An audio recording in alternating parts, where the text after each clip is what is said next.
இல்ல எல்லாருமே சொல்ற ஒரு இதுன்னா, ஆதவ அர்ஜுனா வந்து ஆக்டிங் முதலமைச்சராவும், இவரு வந்து பொம்மை முதல்வராவும் செயல்படுற மாரி இல்ல நம்ம அதுக்கு இது தகுந்த காலம் கிடையாது. இப்ப வந்து ஒரு முதல்வரோட செயல்பாட பொம்மை முதல்வர் இவர் ஆக்டிங் முதல்வர் அதுன்னு சொல்றதுக்கு ஒரு தகுந்த காலம், நேரம் இது கிடையாது.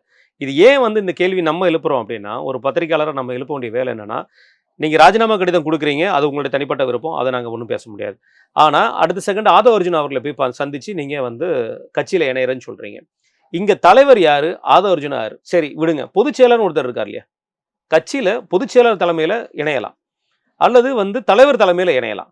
இது என்ன புதுசா இருக்கு? தேர்தல் பரப்புரை பொதுச் செயலாளர். அவர் பரப்புரை காலத்துல கூட அவர் தேர்தல் பரப்புரை சரியா பண்ணல. அவர் தொகுதி தாண்டி எந்த தொகுதிக்கும் போலன்னு ஒரு குற்றச்சாட்டு இருக்கு.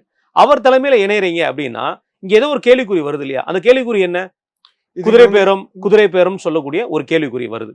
இந்த குதிரை பேரத்துக்கு யார் காரணமா இருப்பான்னு சொல்லி பிரேமலதா அவர்களாகட்டும், பல சட்டமன்ற உறுப்பினர்கள், ஏன் எதிர்க்கட்சி தலைவர் திரு உதயநிதி அவர்கள் கூட எழுப்புகின்ற குற்றச்சாட்டு, எல்லா குற்றச்சாட்டும் இந்த குதிரை பேரம் தான். அதுக்கு ஏதோ ஒரு வகையில, ஆமாப்பா இது குதிரை பேரம் இங்க இருக்கு அப்படிங்கிறத ப்ரூவ் பண்ற வேலைய தான் இது நடக்குதா என்னங்கிறது தெரியல. இது தமிழக அரசியல்ல இப்ப யங்ஸ்டர்ஸ் எல்லாம் கலந்துகிட்டு இருக்கிற இந்த அரசியல்ல, ஏன்னா அவங்க பார்த்துட்டு இருக்கிற இந்த அரசியல்ல, இது ரொம்பவும் வந்து கவனிக்கப்பட வேண்டிய விஷயம்.